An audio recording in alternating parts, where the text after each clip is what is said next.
Liceul. Dacă e să crezi mulțimea, vor fi cei mai minunați ani din viața noastră. Oh, apropo, aceea nu sunt eu. Asta-s eu, cu fratele meu. Și ce urmează să vedeți va fi de fapt prima mea zi în clasa a 7-a. Prieteni, sunteți gata? Foarte gata!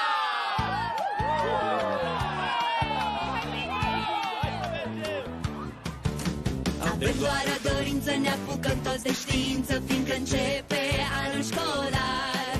Am băiatul perfect și prietenele, în majorită mă simt ca un star.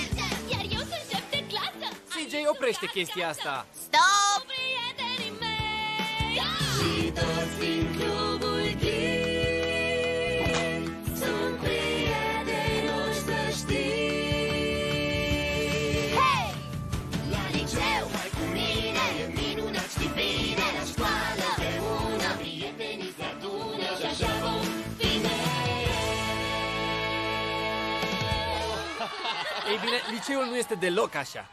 Crede-mă, sunt o mulțime de mincinoși. Rombi, te rog, nu strica High School Musical și nici ultima noapte de vară. Da, nu-i strica asta! Bun, aici lucrurile devin puțin ciudate, dar fii atent că va avea sens ce zic. Dar nu o mințiți! Cântați despre ce e vorba mai exact la liceu. Haideți! Haideți! Cântați adevărul! Cântați! Ce spui tu nu-i greșit, școala e grea, ești copleșit. Am 10 de cursuri, nu am timp de amici. Cum? La mate scorigent n-am voie la antrenament, chiar nu-i nimic grozav aici.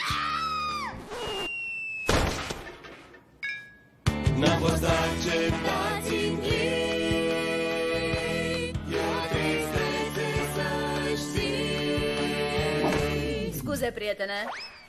Acum jos de pe scenă!